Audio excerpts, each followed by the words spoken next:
31 décembre 2026. Moi, je ne savais pas. Il y a 50 ans, c'était le match entre les Canadiens puis l'Armée Rouge. L'Armée Rouge. Oui. J'ai lu ça dans mon journal ce matin. Je l'ai regardé, ce match-là. Là, tu es en train de faire l'intro de l'année prochaine? C'est pas cette année, mais c'est Ben, les 50 ans. Tu viens de dire 2026. Ah, ben oui. C'est pas grave, ça. Non. Regarde, ça commence. C'est ça. Les erreurs sont faites. Sont faites. Mais t'en avais pas fait jusqu'à maintenant, cette année, des erreurs. Fait que c'est bien, tu commences l'année, Voilà. tu la termines en disant, moi, je vais passer mes erreurs que je n'ai pas commises. Exactement. C'est comme gâcher un match parfait en 9e manche, avec 2 retraits et 2 prises sur le frappeur. C'est ça. C'est parce que j'ai comme un sac d'erreurs à écouler. Il faut que je les écoule avant la fin de l'année. Mais oui. T'as vu ça, ce match-là, Martin? J'ai vu ça, moi, le match Canadien-Armée Rouge. Est-ce qu'ils auraient dû gagner? Apparemment qu'ils auraient dû gagner, les Canadiens. Ils avaient dominé. Les Russes avaient tiré très peu au filet. Ken Dryden avait été chancelant. C'est ce que j'ai lu. Et les Russes n'avaient pas tiré souvent parce qu'ils tentaient le jeu parfait à chaque fois. Là. Au lieu d'y aller pour le volume, ils y allaient pour la qualité. Ça avait été tout un match de hockey. La célèbre dentelle russe. Oui. Puis ça, des fois, le passé peut aider à expliquer le présent. C'est ça. C'est l'époque où le Canadien pouvait jouer des matchs amicaux durant la saison. On voit plus ça. Contre des sélections nationales de haut niveau et presque leur servir une leçon. Exact. Non, mais le Canadien des années 76, apparemment que c'était quelque chose.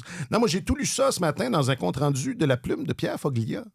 Dans la presse, la bonne vieille presse, mais numérique, bien sûr. On n'a pas... parce que M. Foglia nous a quittés cet été. Est-ce qu'on en a... C'est pas quelque chose qu'on a abordé. Est-ce que tu l'as là-dessus? L'as-tu croisé? Oui, absolument. Ça a été T'as été collègue? Ça a été mon collègue pendant une dizaine d'années. Ouais. Non, mais je l'ai-tu croisé? Je sais qu'il n'était pas toujours physiquement au bureau. Mais il passait, il passait de temps en temps. Il venait faire son tour. Puis quand il s'installait dans l'îlot des sports. Ben, j'espère bien. C'était sa gang. C'était un gars des sports. Oui, absolument. Il est toujours demeuré. Oui. Puis il venait nous voir, puis posait des questions en apparence très simplistes, simplement pour savoir comment tu réagis, puis voir est-ce que tu connais ton affaire, puis c'est ça. Mais c'était toujours... c'était jamais des questions pointues pour dire « Ah! » je vais aller gratter pour essayer. Ouais. Non, c'était souvent au ras des pâquerettes, puis après ça, tu répondais, puis faisais « OK. » Puis, mais non, c'était un fascinant personnage. Moi, évidemment, je l'ai lu. Tu sais, j'ai croisé bien du monde. Je ne l'ai jamais croisé nulle part. Ma génération, on a tous essayé de faire, tu sais, c'est ça. Et certains essaient encore de faire du Foglia. Il a été vénéré. Ça a été bien important. Puis j'étais à l'extérieur du pays quand il a été décédé. Mais tu sais, comme j'étais constamment sur mon téléphone en train... La presse a été avare de... Non, c'est pas vrai. La presse, il y a tous les jours, il y avait du stock. Ouais. Mais j'ai tout lu. Puis avec appétit, puis avec... c'est ça, un mélange de nostalgie, mais aussi de... C'était quelque chose de spécial, n'empêche. Oui. Moi, je l'ai côtoyé sur des Jeux olympiques, mais j'ai eu la chance, en 2010, on a fait une série documentaire qui s'appelait Au nom du sport. Oui! J'ai fait une entrevue avec lui qui a duré quelque chose comme 2h30. Là.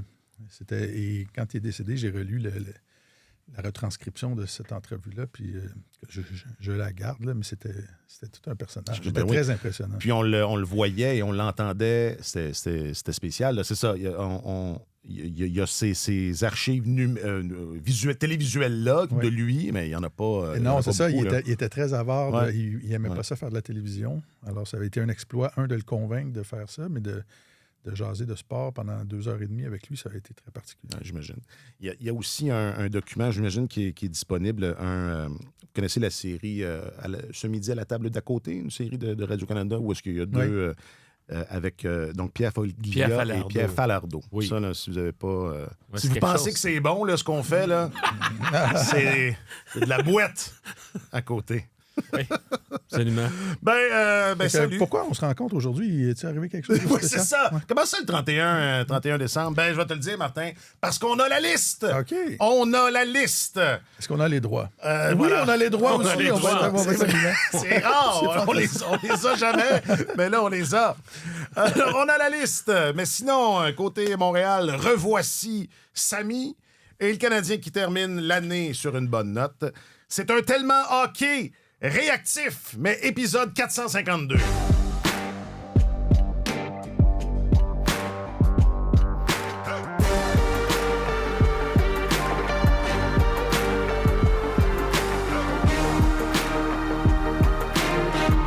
Avec votre journaliste affecté aux affaires du hockey, qui va avoir une grosse journée, je te le prédis tout de suite. Il est affecté aux affaires de la radio, semble-t-il, ces temps-ci. Il est affecté, il est très affecté. Il est très affecté. C'est très affecté.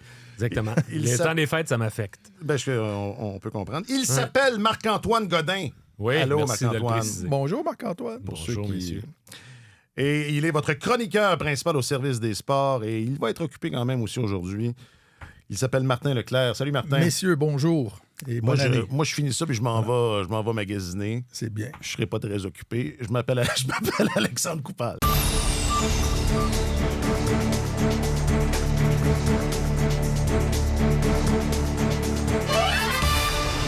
Oui, monsieur. Oui, madame.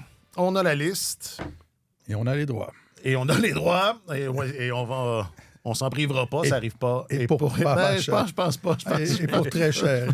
Très cher, en plus. Alors, pourquoi cet épisode un 31 décembre? Ben parce que c'est aujourd'hui que Hockey Canada a choisi de dévoiler l'alignement, la sélection canadienne qui représentera le pays aux Jeux olympiques de Milan.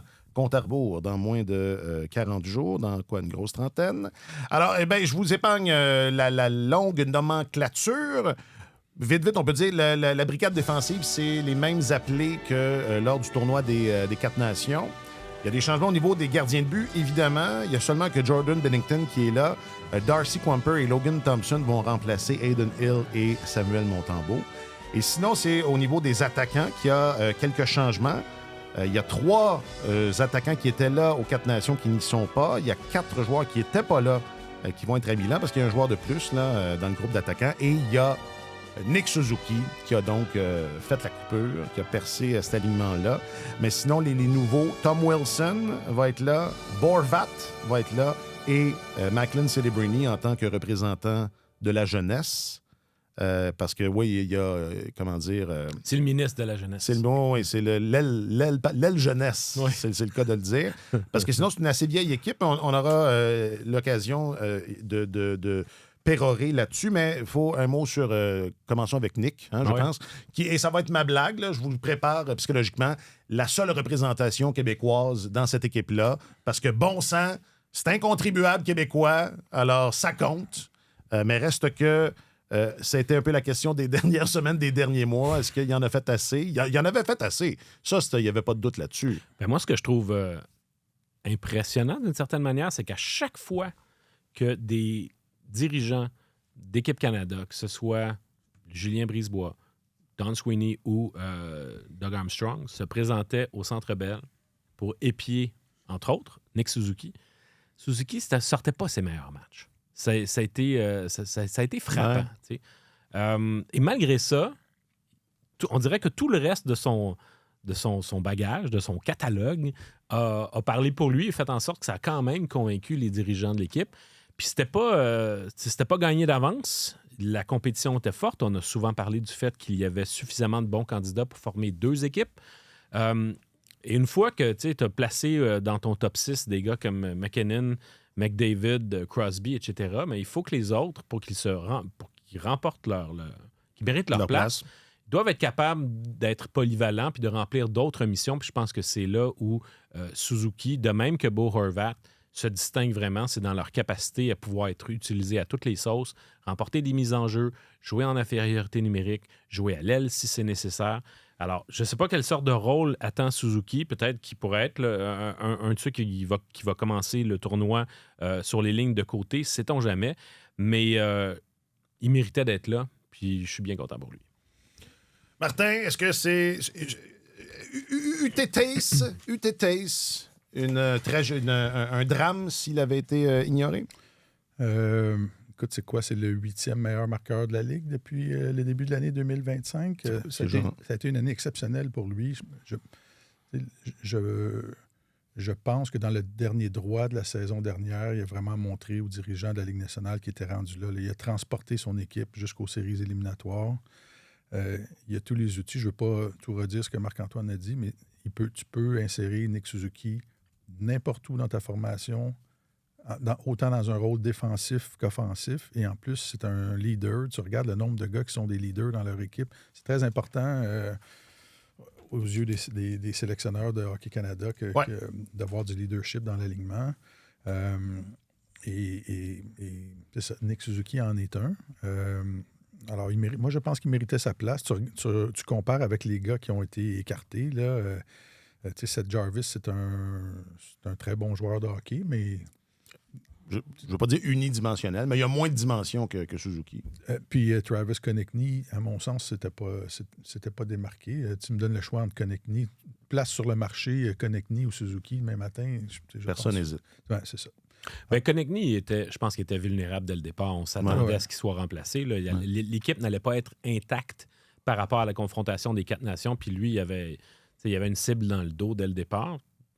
Tom Wilson, il ne s'était pas démarqué aux 4 nations. Non. Tom Wilson, je pense que l'équipe Canada voulait trouver une manière de l'insérer. Alors, on fait ce changement-là. Puis sinon, ben c'est ça. Moi, ce qui est un peu plus une grosse surprise, davantage que Seth Jarvis, c'est l'absence de Sam Bennett. Ouais, voilà. Puis c'est là où, dans le fond, l'équipe Canada a décidé d'y aller avec Horvat/Suzuki au lieu de Sam Bennett. Bennett qui a démontré qu'il était un gars extrêmement opportuniste, qui savait se dresser dans les grandes occasions. On l'a vu à la confrontation des 4 nations et ensuite en finale de la Coupe Stanley. Donc, il avait le profil pour pouvoir répondre à la commande puis être vraiment un digne Olympien. Mm-hmm. Mais quand il y a tellement de bons joueurs, je pense qu'il y a aussi le facteur du rendement plus récent. C'est un facteur qui va aider à départager chacun des joueurs. Martin parlait du fait que Nick Suzuki est un des attaquants les plus productifs de la Ligue en 2025. Bennett a commencé quand même la saison assez lentement. Là, il s'est replacé. Il y a 29 points en 39 matchs. C'est loin d'être mauvais. Mais je pense qu'au total, si le Canada veut éviter de tomber dans le piège des Américains qui se disent on va amener une équipe un peu plus robuste, un petit peu plus de chien dans le nez, c'est sûr que Bennett est une réponse ou une riposte à ça, mais au plan des habiletés et de la qualité des joueurs de hockey, je trouve que tu es quand même mieux avec Horvat et Suzuki qu'avec Bennett. Mais la sélection de Wilson n'est pas justement une réponse ou une riposte, une façon de composer avec...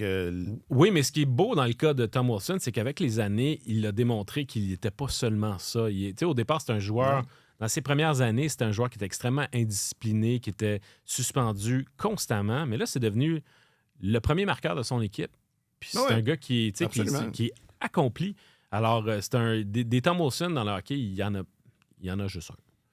Alors, c'est ça, c'est le fun de l'avoir dans son équipe. Et quand tu fais ton équipe aussi, il faut que tu te demandes qui on risque d'affronter dans les gros matchs, là, en finale, en demi-finale.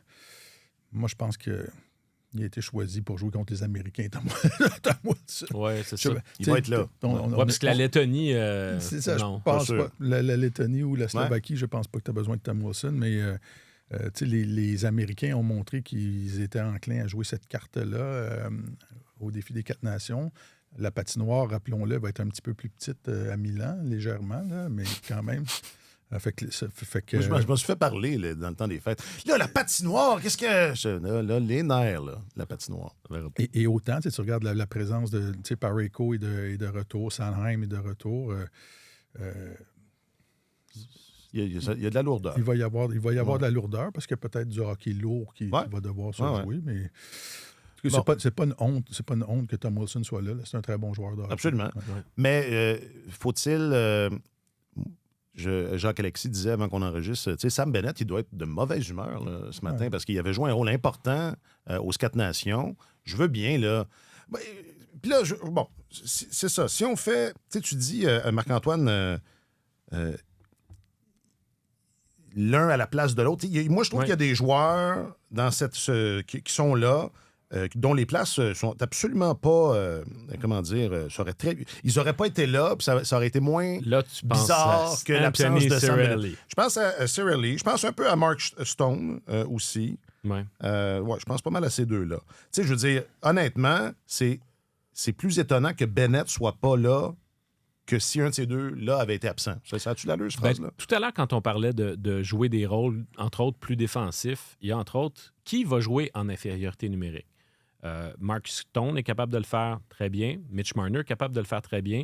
Mais Horvat et Suzuki également. Tandis que Cirelli, c'est un spécialiste. À ce niveau-là, c'est un candidat au trophée Selke à peu près à chaque année. Sam Bennett, lui, ne joue pas en infériorité numérique avec les Panthers de la Floride. Donc ça, je pense que c'est quelque chose qui le rendait vulnérable. OK. D'accord. Mais il me semble que mais Cirelli, les joueurs qui peuvent jouer en désavantage numérique, dans cet alignement-là, il y en a un et un autre. Là. Oui, je veux bien, mais en même temps, tu veux l'équipe trouver... canadienne a besoin d'un spécialiste de ça. Ben, pas nécessairement, mais si tu veux éviter de constamment mettre tes meilleurs joueurs contre le premier trio adverse, Cirelli, dans le rôle de centre défensif, ça va être son mandat, clairement. Il n'est pas là pour ses attributs à l'attaque, même s'il se débrouille très bien offensivement. C'est ton centre défensif. Là. Et puis, on verra aussi peut-être que il y a 14 postes à l'attaque. On en garde 12 par match. Donc, avec 2 gars qui sont retranchés, est-ce que c'est possible qu'il y ait une valse là, entre Horvat, Suzuki, Cirelli? C'est pas du tout impossible. Là. Absolument pas. Donc, Martin, là, fâche-toi là, de quelque chose. Là. Dis-nous c'est quoi le mot que je cherche? Indigne-toi. Indigne-toi. Vas-y, indigne-toi. Parce que là, ça en parlant des attaquants? De n'importe ce que tu veux. En parlant des attaquants, il y a plusieurs couches, il y a plusieurs niveaux de hockey dans la Ligue nationale durant la saison. Au début de la saison, c'est pas le niveau relevé qu'on voit quand on arrive autour des fêtes, puis le niveau de jeu qu'on voit autour des fêtes n'est pas celui qu'on voit dans le dernier droit. Ouais. Puis il y a une épuration qui se fait. Le niveau de hockey qu'on voit en séries éliminatoires, c'est une autre coche. C'est ultra défensif, plus physique et tout ça. Ce qu'on avait vu aux 4 nations la saison dernière, on s'entend, là, c'était une bonne coche au-dessus du niveau de la Ligue nationale. Moi, je trouvais que Mark Stone ne s'était pas démarqué du tout. Pour moi, Mark Stone, c'est un excellent joueur de hockey qui, malheureusement, est un peu brisé physiquement, qui joue des demi-saisons, qui est longtemps sur la liste des blessés, qui a perdu de la vitesse un peu. Donc, je suis surpris un peu de le voir là. Brad Marchand, en sens, avait montré à la Coupe des 4 Nations que ça allait... Ça allait vite. Oui, ça allait un petit peu... Il avait perdu un petit quelque chose. Pour ce niveau-là, parce que dans la Ligue nationale, il est très performant. Mais bon, il est là.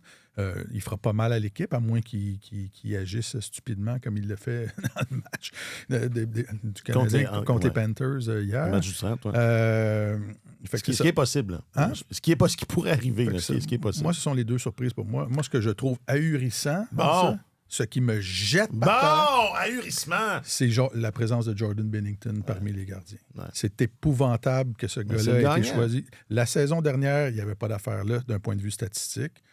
Doug Armstrong est son directeur général. Il a déjà gagné avec.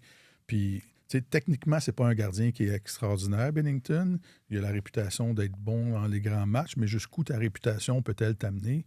Cette année, sur 30 gardiens qui ont disputé 20 matchs ou plus dans la Ligue nationale, Binnington est 30e. Il y a 870 d'efficacité. Sur le nombre de buts sauvés, il est 76e. Il était 76e sur 77. Il est 76e sur 77 cette saison. Il a accordé 9,7 buts de plus qu'aurait dû accorder un gardien générique, là. Les sélections de Darcy Kemper, Logan Thompson, aucun problème avec ça. Thompson aurait dû être là l'année dernière au défi des 4 nations. C'est le gardien canadien le plus performant. C'est lui qui a sauvé le plus de buts dans les 2 dernières années. Moyenne d'efficacité. Il ne joue pas avec une grande équipe. Je pense que les Capitals ont été surprenants l'année passée parce que Thompson avait été très, très bon devant le filet. Mais que Binnington soit là, j'ai hâte de voir, parce que là, on l'a glissé dans le groupe de 3 gardiens. J'ai hâte de voir l'utilisation. Là, mais ça va être le premier. C'est lui, le premier match du Canada, c'est lui qui va... Viens pas me dire que les directeurs généraux ou l'équipe de direction de Hockey Canada s'est promené aux 4 coins de l'Amérique depuis le mois d'octobre pour regarder chaque joueur pour voir s'il méritait de se faufiler dans l'équipe, puis que Bennington a réussi à convaincre quelqu'un par son jeu. Là.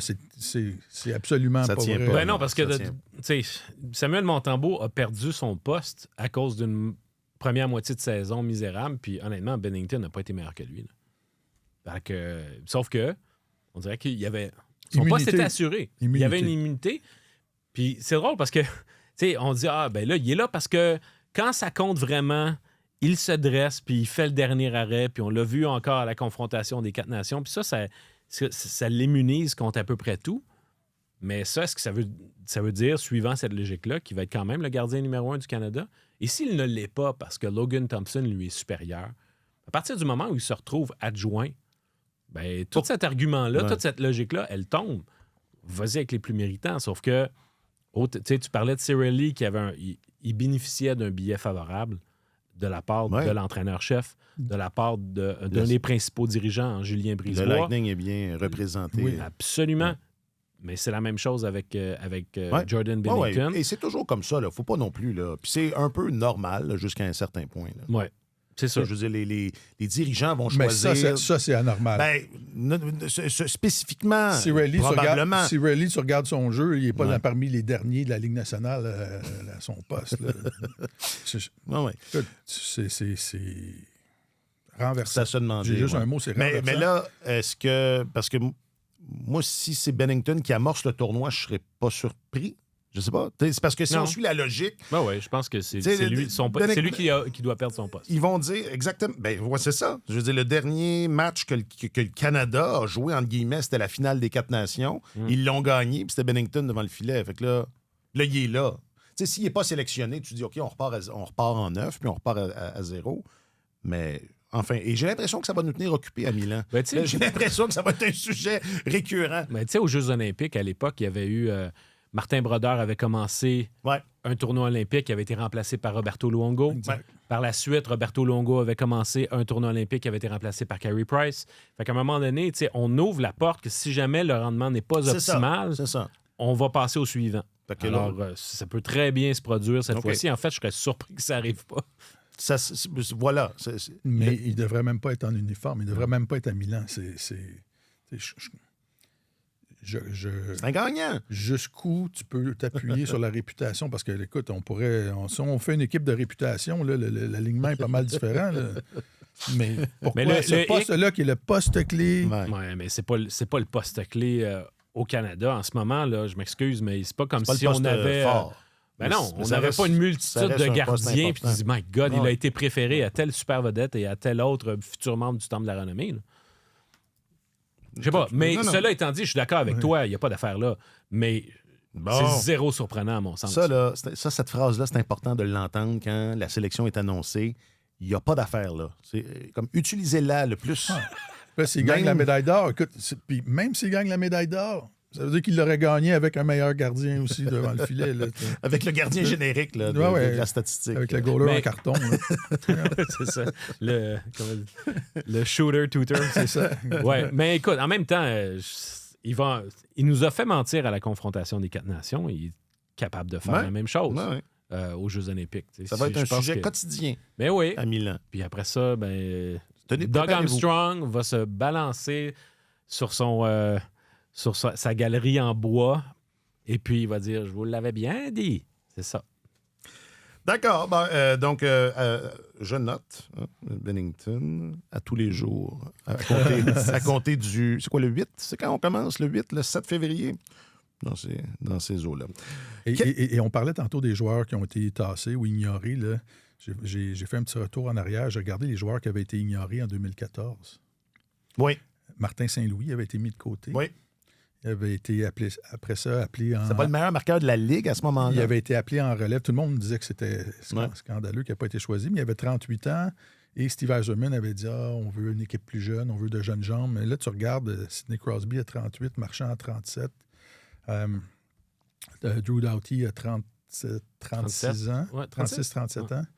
Fait que ça, Martin Saint-Louis avait été écarté. Claude Giroux, qui était le meilleur marqueur canadien à ce moment-là, dans l'année précédente, avait été écarté. Logan Couture, un très bon joueur de hockey, avait été écarté. Il y a toujours... Eric Stahl et Joe Thornton aussi avaient été écartés. Fait que c'est juste pour démontrer qu'il y a...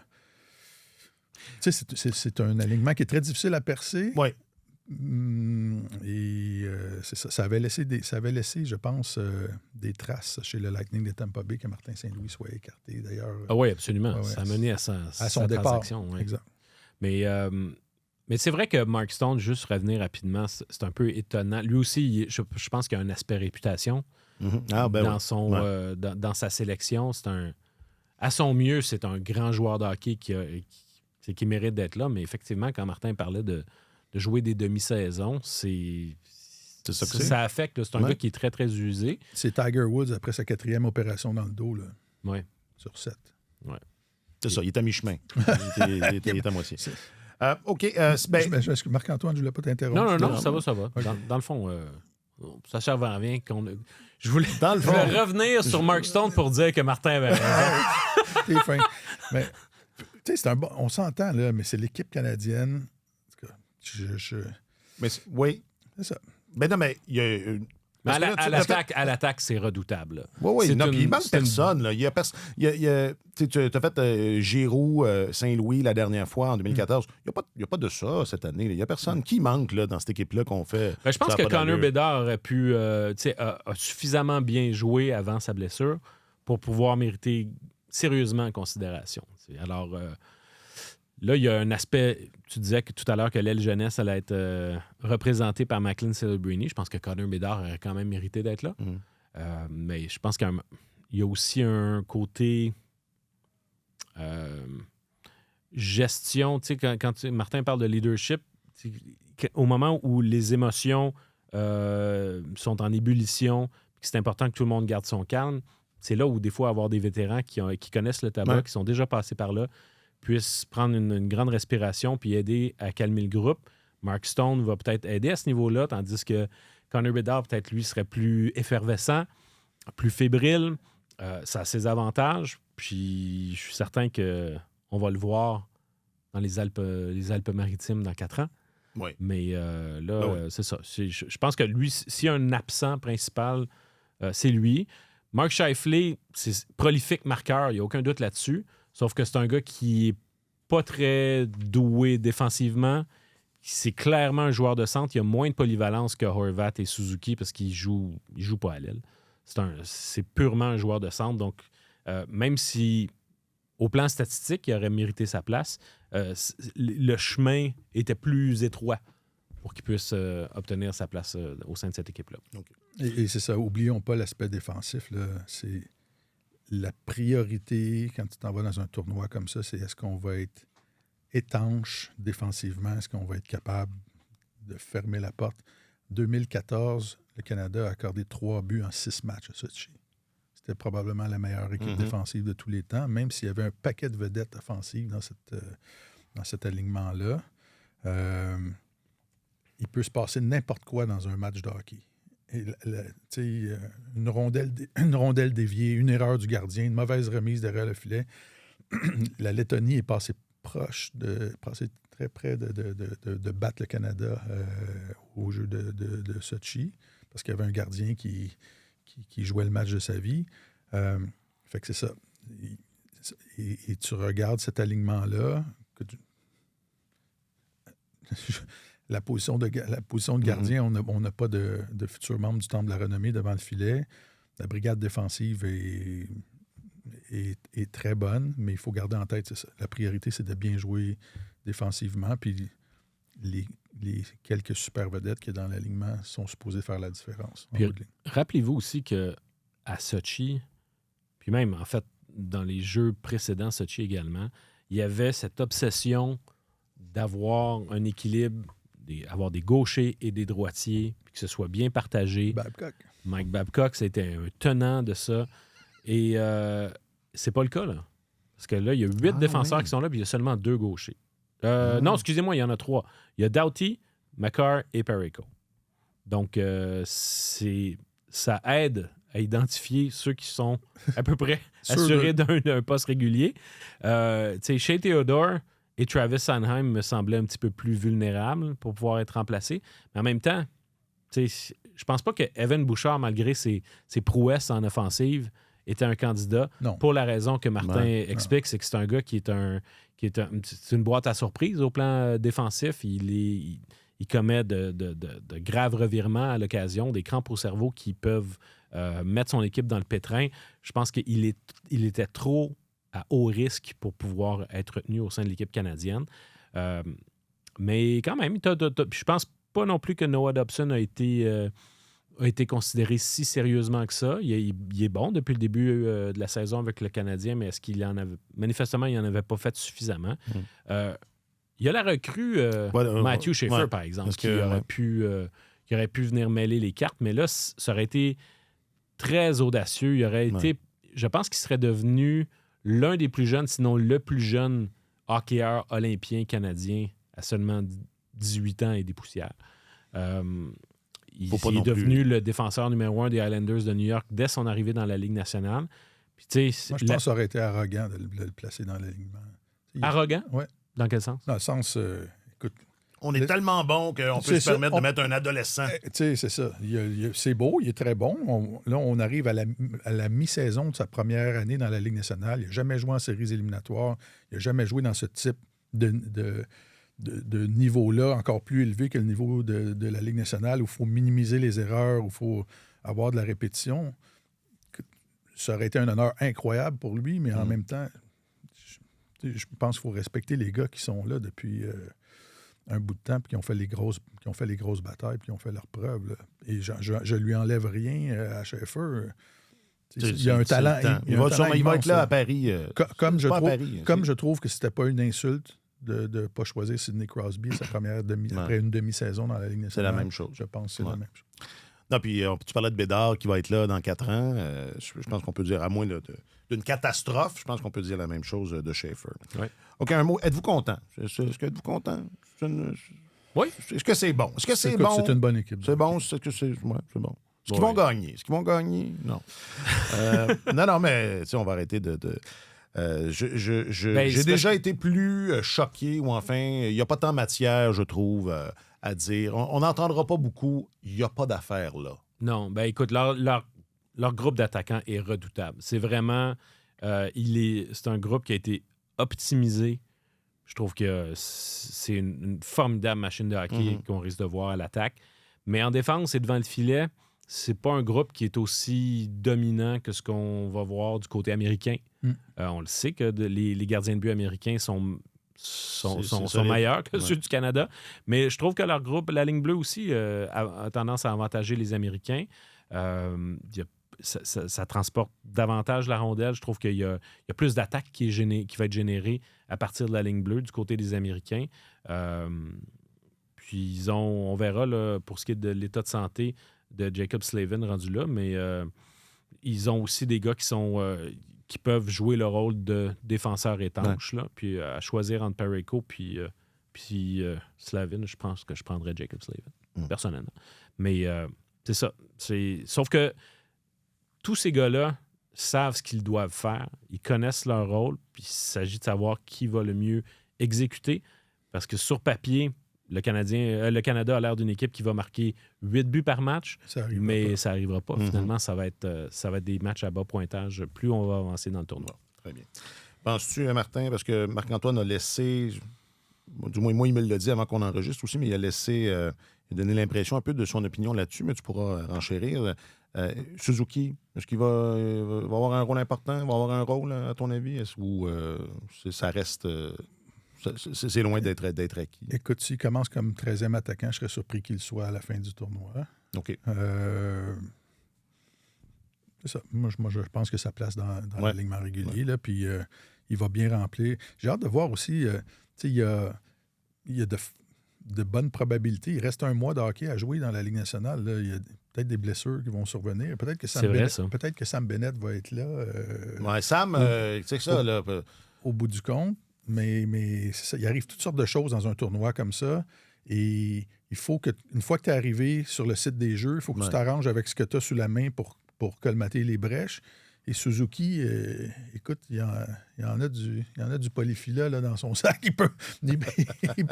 Oublie pas ta truelle, Nick. Je pense que John Cooper va l'adorer. Il va l'utiliser beaucoup. Peut-être aussi que Jordan Bennington va se blesser, puis Martin n'aura pas l'occasion de grimper dans les rideaux. Et là, mais je sais pas avec quoi. Qu'est-ce qu'on va faire? Avec quoi on va faire notre show si Bennington n'est pas là? Ça va être mince.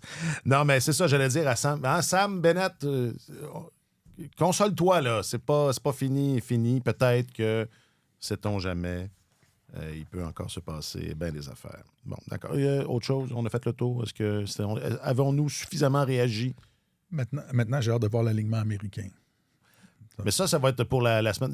Est-ce qu'on sait quand exactement ça va être connu? Ça le sera peut-être d'ici à ce qu'on enregistre notre prochain épisode. Ils doivent soumettre, eux aussi, leur formation aujourd'hui. Ouais, mais j'avais entendu dire que l'annonce arriverait plus tard. Mais sauf que... Ils vont faire ça à Edmonton, les Américains. Ils vont annoncer ça à Edmonton. Pour rendre la politesse. C'est ça, vu que les Canadiens annoncent ça au Minnesota. Ce qui est quand même particulier. Voilà. Après Twitter, Facebook, Instagram, Snapchat, C'est vraiment fait ça. OnlyFans. Le tweet, le book, le gram. Questions du public, réseaux sociaux. Questions du public, réseaux sociaux.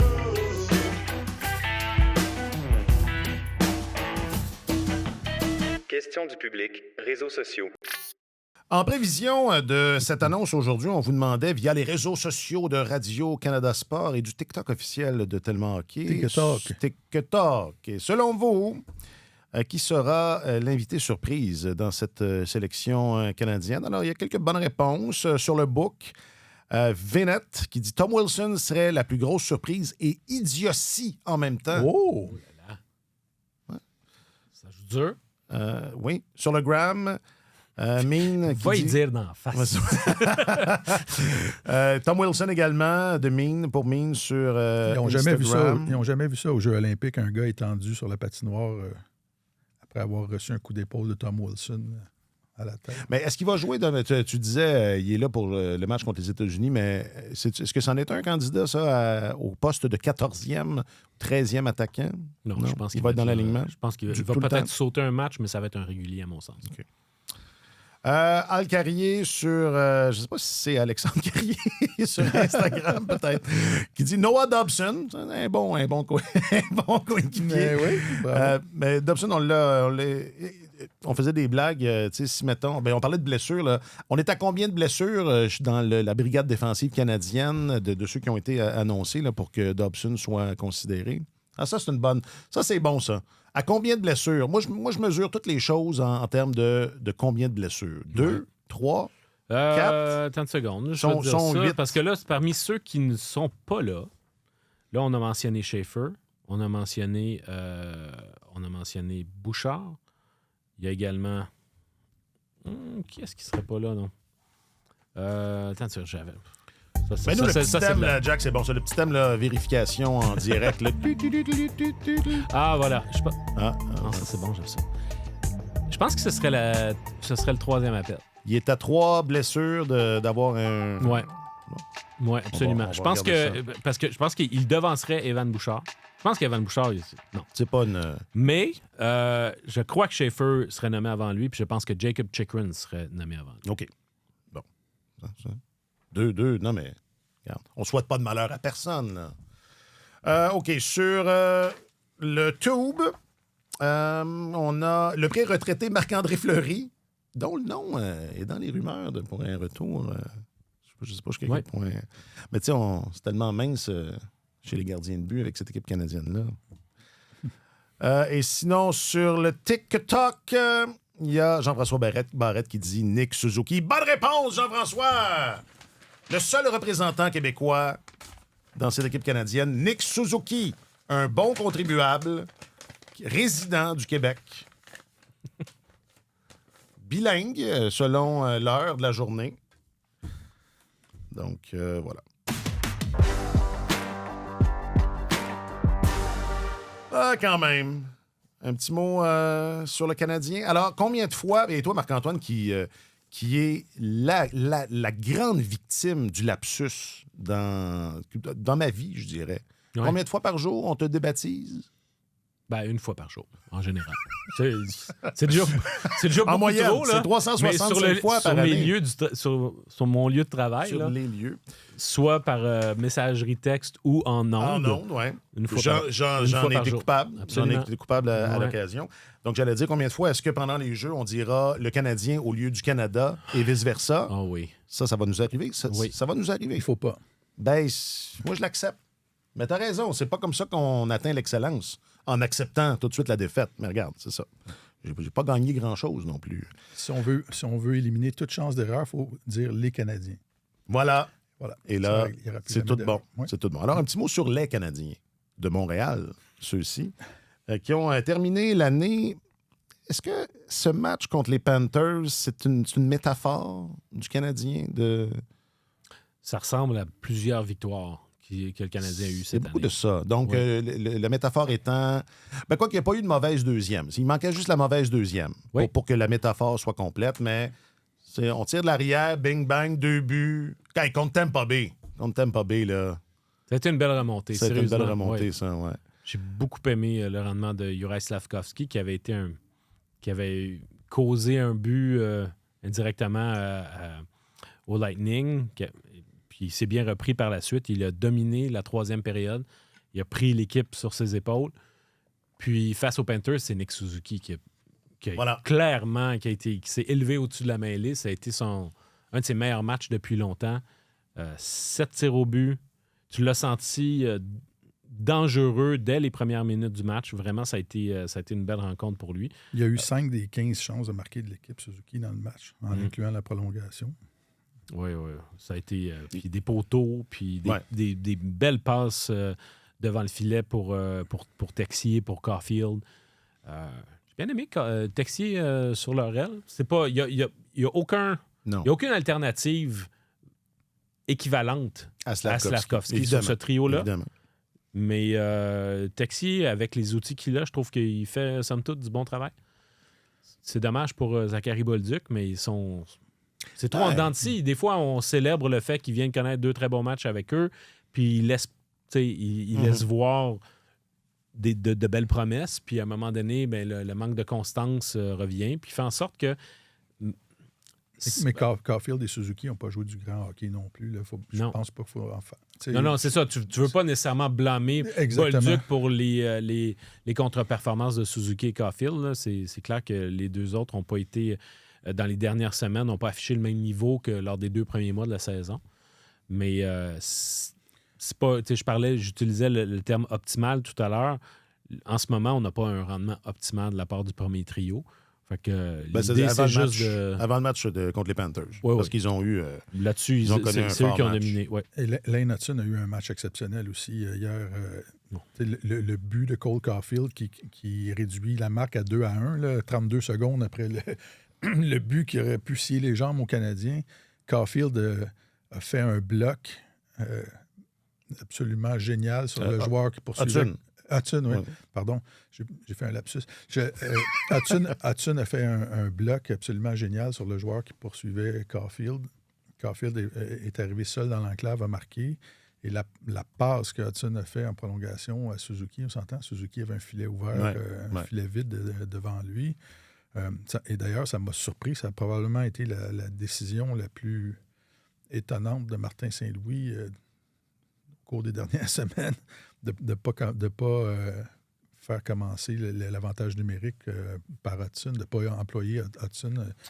C'était audacieux, ça. C'est Ouais, 4 contre c'est 3, très donc en prolongation. Tu as Ouais. ton corps arrière, Ouais. tu as le gars qui distribue le mieux la rondelle dans ton équipe et tu ne l'envoies pas là. Et aussitôt que Hudson est arrivé sur la patinoire, le but a été marqué. Donc, c'est une belle façon de finir l'année. Le Canadien qui finit l'année de calendrier au 8e rang dans la Ligue nationale, c'est quand même pas rien. Là. C'est une période de 84 matchs. C'est une jeune équipe qui a pris son envol. On s'entend, l'échantillon est considérable et bravo. Ouais. Compte tenu du fait qu'ils ont fait ça avec des problèmes devant le filet là, depuis le début du mois d'octobre, ils ont été obligés d'improviser un petit peu. Donc, malgré un manque de stabilité à la position clé, ils ont quand même une fiche assez incroyable. Lane Hudson joue du hockey extraordinaire en ce moment. C'est de la poésie de le voir aller. j'aime... Tu sais, on le sait, c'est le défenseur le plus spectaculaire depuis Piquet Subban. Sinon, on peut reculer davantage. Puis je trouve que ses changements de direction, sa protection de rondelle, l'espace qu'il crée, on le voit, il est très habile là-dedans depuis son arrivée dans la Ligue nationale, mais je trouve qu'en entrée de zone, c'est très rare maintenant qu'il se fait ôter la rondelle quand il essaie des manœuvres que tout le monde pourrait trouver trop audacieuses. Ça arrive des fois qu'il va se rendre en fond de territoire, puis que là, il va essayer un jeu de trop, une feinte de trop, puis il va perdre la rondelle. Ça arrive. Mais dans des zones dangereuses, dans le haut des cercles, près de la ligne bleue, ça arrive très, très, très rarement. Puis il met la défensive adverse sur les talons constamment. Puis offensivement, je veux dire, il est en état de grâce. À ses 10 derniers matchs, il y a 6 matchs de 2 points ou plus. Fait que, tu sais, c'est ahurissant. Là. C'est 16 points à ses 10 derniers matchs. On vient de décortiquer l'équipe olympique canadienne. Je ne sais pas qu'est-ce que ça va prendre pour que Lane Hutson se retrouve au sein de la défensive américaine. Je sais que son petit gabarit agace Bill Guérin. Même chose pour Cole Caulfield. Et je sais que les défenseurs américains, il y en a plusieurs qui sont capables de générer de l'attaque. Peut-être que ça ne servira pas à Hutson, ni cette année, ni dans 4 ans, cette année. Je ne sais pas. Mais, my God, il fait partie de l'élite, ce gars-là. Là. Oui, il y a un débalancement flagrant entre ce qu'il fait et il ne sera pas dans cette équipe-là. Et comme Caulfield aussi. Caulfield, c'est quoi? C'est le meilleur buteur américain ou le deuxième meilleur buteur américain? C'est un peu la même chose.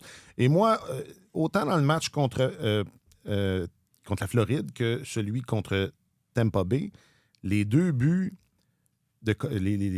Caulfield a marqué dans chacun de ces matchs-là. Je trouve qu'au niveau du maniement de rondelle, on dirait qu'il a pris encore une... j'ai trouvé que sur le but contre Johansson, là, il glisse la rondelle. Là, combien de fois il jongle, combien de mouvements il fait avec la rondelle? Je suis pas capable de les compter, ça va trop vite. En même temps, vous me direz, je suis pas le plus brillant non plus, mais reste que... non, mais je veux dire, ça va vite, c'est ça que je veux dire. Et ça allait vite aussi quand il est entré dans le territoire des Panthers. Et ça nous ramène à un concept qui est cher à Saint-Louis, soit celui de constamment améliorer des choses, constamment progresser. Moi, j'ai trouvé que là-dessus, là, au niveau là, du maniement ou de la rapidité, de l'agilité avec la rondelle, je trouve que Caulfield a encore gagné. Il n'était pas mauvais, là, mais il a encore gagné. Vision de jeu, Ouais. qualité des passes, repli défensif. Quand il est arrivé dans la Ligue nationale, c'était un tireur. Aujourd'hui, son tir il est encore très bon, mais ce n'est qu'un élément parmi dans son arsenal. Là. C'est un meilleur passeur aussi. Oui. C'est le jour et la nuit par rapport à ce que c'était il y a 3 ans. Là. Donc, mais pour en revenir à Hutson, il y a beaucoup de défenseurs offensifs qui ont été développés par le programme américain au fil des ans. Tu regardes la liste des 20 défenseurs les plus productifs dans la Ligue nationale de hockey. Tu as beaucoup d'Américains qui sont là. Et Hutson, c'est un peu la même situation que d'autres jeunes joueurs du côté canadien. Ça fait 1 saison et demie qu'il est là. Moi, je suis épaté de voir qu'il n'a pas raté de match pour des raisons de blessure. Encore, il est là match après match. C'était un questionnement qu'on avait quand il est arrivé dans la Ligue nationale, mais effectivement, tu regardes les statistiques, il est plus productif que Quinn Hughes, il est aussi productif que Werenski. En termes offensifs purs, il est là, puis il n'est pas un fardeau défensif pour son équipe. Là. Il y a à 5 contre 5, il a la tête hors de l'eau tout le temps. Mais ça va, écoute, je ne peux pas croire que ça arrivera pas. Il est nettement plus productif que Adam Fox aussi. Je pense que si Hutson veut se tailler un poste pour l'équipe, au sein de l'équipe olympique américaine, je pense que ça pourrait se faire au dépens d'Adam Fox, qui lui aussi compose avec des blessures. Ouais. Puis Hutson est plus productif que lui cette année. Fox avait fait partie de l'équipe américaine à la confrontation des 4 nations, sauf que là, en ce moment, je pense que Hutson lui est supérieur. Mais les préjugés ou les... comment la je pourrais réputation. Dire? Ben oui, la réputation ou les... je veux pas utiliser le terme favoritisme parce que c'est péjoratif, mais les décideurs, que ce soit des États-Unis ou du Canada, quand ils ont fait leur choix pour la confrontation des 4 nations, ils montraient un peu leur jeu, leur première tendance à dire voici qui, a priori, on préfère. Alors là, on est une année plus tard aussi, Hudson a continué de montrer ce dont il est capable. C'est pas seulement un... C'est pas seulement un flash. Non, c'est ça. C'est pas un... Ça commence un à être pas mal parcours, ça. là. Non, c'est ça. Exact. Il est qui il est, là. Ouais. Alors, mais sauf que, encore là, pour moi, c'est beaucoup une question de gabarit. Remarquez, Adam Fox n'est pas le plus grand, là. Non, ni Quinn Hughes. Ni Quinn Hughes. Mais est-ce qu'au sein de la défense américaine, on va garder une place pour Quinn Hughes et pour Lane Hudson? Ben, c'est ça. C'est comme directeur général, tu regardes ça, tu dis, est-ce qu'on je vais en prendre, mais je vais en prendre juste un. Parce qu'on on veut avoir du gabarit aussi. C'est probablement et ça. Hughes est forcément en avance. Ben, forcément, c'est ça. Ben, c'est parce que l'échantillon d'Hudson est un peu court. Oui, je peux le dire pour l'instant. Mais on aura l'occasion d'en reparler mardi prochain lorsque nous reprendrons nos habitudes. Mais ce serait intéressant de constater ou pas, mais c'est sûrement ça qu'on va constater, que 2 éléments clés du Canadien seront pas sur l'équipe américaine, alors que statistiquement et selon la qualité de leur jeu, ils auraient certainement mérité d'y être. Le break de Noël était le fun. Puis, c'est retourner là voir la famille. Ça fait du bien aussi de décrocher justement du hockey, de pas penser à ça, de rien faire là, puis de pouvoir voir la famille, puis passer du très bon temps. Puis, non, tu sais, même si j'avais à Laval, c'est sûr, c'est décevant comme nouvelle, mais je suis quand même allé là avec un sourire. Puis, il y a beaucoup de gars là-bas que je connaissais, puis ils m'ont super bien accueilli là-bas aussi. Puis, ça a été le fun. On allait là, j'étais allé avec la bonne attitude, je voulais juste travailler, puis prendre mes reps, puis revenir ici. Puis, non, je suis content en plus de revenir ici au show en Floride, puis avoir une belle victoire. Ah, quand Samuel est de bonne humeur, tout le monde est de bonne humeur. Ben Samuel est toujours... il est souvent de bonne humeur. Non, mais non, ce que j'essayais de dire, c'est que c'est une bonne humeur qui est contagieuse.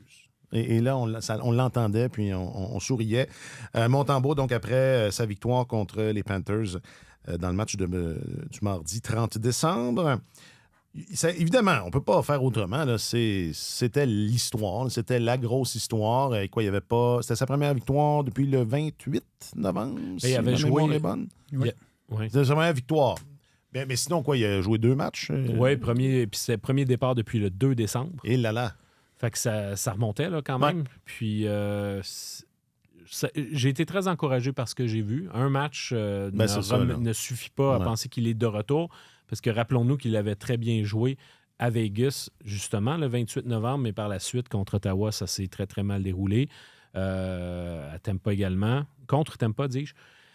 Alors, on verra s'il a besoin d'aligner 3 ou 4 performances du genre. J'ai pas adoré le 2e but qu'il a accordé aux Panthers. C'est un très mauvais but. Mais pour le reste, il y a quand même eu des moments où il s'est dressé. Il y a eu un surnombre à un moment donné où il a fait des arrêts consécutifs là, sur Reinhardt et Lundell, où vraiment, ça fait « wow ». C'est pendant une punition à Lane Hudson. Avec 5 minutes à jouer à peu près. Oui. Alors, de manière générale, c'est une victoire dans tous les sens du terme. Propre et figuré. Pour Montembeault, qu'il a besoin de démontrer qu'il est de retour, qu'il a besoin d'afficher de la confiance et de ne pas prétendre qu'il est confiant aussi. Elle doit s'exprimer dans son jeu. Puis si la confiance revient, il y a bien des aspects techniques qui vont rentrer dans l'ordre par eux-mêmes. Parce que tu peux corriger des déficiences techniques, des petits détails, mais souvent, il y a des affaires qui se dérèglent parce que on perd confiance en nos moyens. Là, subitement, on se déporte, on joue trop profond, etc. Ou il y a une hésitation, une fraction de seconde. Puis des fois, quand tu te fies sur la dégaine d'un lancer, ben là, ce sont des millièmes de secondes là, au niveau du temps de réaction ou dans le déplacement latéraux. Tu as une hésitation, tu es mort. Alors, je pense que le fait d'être allé à Laval, c'était bon pour lui. Son 2e match a été très bon avec le Rocket. Puis là, il revient ici.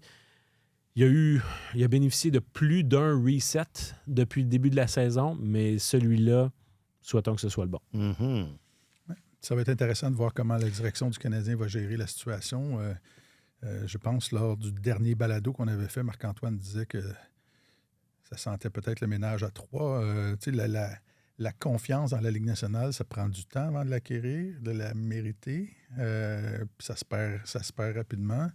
Fait que j'imagine qu'ils vont y aller tranquillement avec lui. Ils ne voudront pas faire perdre le rythme à Fowler. Ils ne vont pas vouloir faire perdre le rythme à Dobèche non plus. Mais ça va être difficile parce que... Fait que ça va prendre... Avant que les dirigeants de l'équipe disent « OK, Montembeault est de retour, on peut renvoyer Fowler faire ses affaires. » Retour à la normale. Ou c'est ça. Écoute, je vois une bonne période de temps s'écouler. On verra.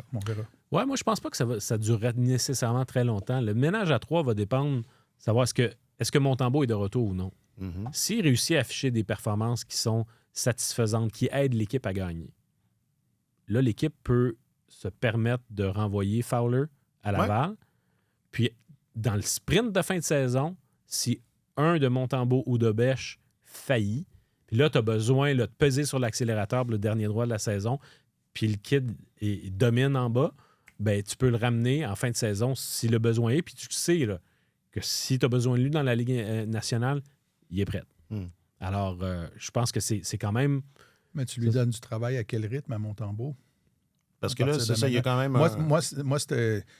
C'est sûr que ça dépend du rendement de Montembeault, mais je me disais, tu le réintègres. Est-ce que tu te remets tout de suite à lui donner 2 matchs sur 3 pour dire, là, on va voir, ou parce que tu veux continuer à faire jouer Dobèche qui va mieux que lui depuis le début de la saison, tu ne veux pas chambarder. Oui, si tu le fais jouer un match sur 3, c'est 12 matchs. C'est quand même une bonne période.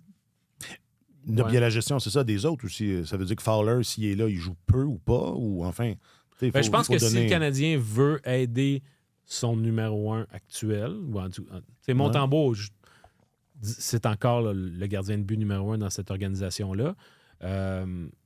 Si tu veux l'aider à retrouver ses repères, je pense que ça se ferait au détriment de Dobèche. Parce que si tu maintiens un ménage à 3, tu ne garderas pas Fowler pour qu'il ne joue pas des matchs. Il va jouer sa part de match et c'est le plus efficace. Ça va être compliqué. Là. Ça va être compliqué, puis c'est pour ça que je pense que autant c'est une situation qui m'apparaît à l'heure actuelle pas inévitable, mais disons probable. Je vois pas ça s'étendre trop longtemps parce que c'est vrai que tu aurais besoin d'un gros bassin de match pour avoir les réponses que tu veux, mais plus ça dure, plus c'est encombrant. Alors, peut-être que ça va être le régime du mois de janvier. Il y a encore beaucoup de matchs avant la pause olympique. Peut-être que ça va être... on va faire durer ça pendant le mois de janvier, puis après ça, ça sera réévalué. Mm-hmm. Mais à mon sens, le Canadien a besoin d'ici la pause olympique de savoir est-ce que notre gardien numéro 1, là, à la fin de l'année, est-ce que ça va être Montembeault ou ça va être Fowler? Je pense pas que ça va être Dobèche. Je pense que Dobèche pourrait être un adjoint à l'un ou à l'autre. Mais, tu sais, ça dépend. Il y a une décision éditoriale. Parce que tu as dit, le kid, il est prêt. Tu as dit ça. C'est parce que là, regardons là, jusqu'à maintenant. Est-ce qu'il y a des moments... Ah oui. Mais est-ce qu'il y a des moments... Il n'y a aucun match... Il y a des matchs où il a donné plusieurs buts, mais il n'y a aucun match où il a laissé traduire le fait que la Ligue nationale, c'est une trop grosse bouchée pour lui. Aucun moment. En même temps, sur un petit échantillon. Je veux bien. Mais c'est vrai. Il a jamais écoute, il a joué dépassé. 6 matchs depuis le début de la saison, puis en moyenne, il donne 1 but de moins par match que Montembeault cette année. Ça, c'est bon, ça. Techniquement, c'est le meilleur gardien du Canadien, présentement. Ouais. Il n'y a pas beaucoup de kilométrage, mais techniquement, il est très fort. Dobèche, ça se voit. Ça aide beaucoup. À cette position-là, d'être fort techniquement, ça aide beaucoup. OK, enfin. Mais ce qui pourrait être aussi considéré, puis ça, personne n'en parle, ce serait que ce soit Dobèche qui soit cédé à Laval. C'est ce qui est tout à fait possible. Tu sais, à un moment donné, si tu veux avoir suffisamment... Tu veux continuer d'y aller avec Fowler, qui est un peu une main gagnante. Montembeault, si jamais il continue de la manière qu'il a joué contre les Panthers, puis qu'il est de retour, puis que c'est un gardien qui est encore un gardien fiable de la Ligue nationale, Dobèche, moi, m'apparaît un gars comme étant un gardien de but qui a énormément de promesses, mais il y a des choses à resserrer puis à calmer dans son jeu, même quand il gagne. Alors, son développement est loin d'être terminé. Là. Fait que, puis le Canadien peut le céder à la Ligue américaine. Fait que ça, si on veut simplement lui donner beaucoup de matchs, ça peut être ça aussi. Ça va être intéressant parce que les avenues sont nombreuses. Il faudrait que Montembeault soit très bon. Ça va être... Mais deux choses. On va en reparler de ça. Je pense que oui. Mais tu sais, Marc-Antoine, tu dis, si c'est Montembeault ton numéro 1, ta priorité, c'est de le replacer. On va avoir la réponse à cette question-là. là. Est-ce que le Canadien considère que c'est Montembeault son numéro 1 et qu'elle a besoin qu'il se replace? On va le voir là, à l'utilisation, à ce qu'on va lui donner comme tâche, comme affectation de travail. Et aussi, l'autre question qui va être intéressante, c'est est-ce que on gère les gardiens de but en fonction du développement de Fowler et en fonction de maximiser les performances des 3 gars, ou bien la priorité, c'est qu'il faut absolument participer aux séries éliminatoires. Parce que l'objectif ultime, je sais que tu joues au hockey pour participer aux séries et pour gagner, mais est-ce que c'est Fowler, est-ce que c'est rendre service à Fowler de le jeter dans la gueule du loup immédiatement? Je ne sais pas. OK. Ils vont devoir évaluer ça, mais à l'heure actuelle, s'ils veulent participer aux séries éliminatoires et que c'est la priorité numéro 1, en ce moment, c'est Fowler qui leur donne la meilleure chance d'y arriver.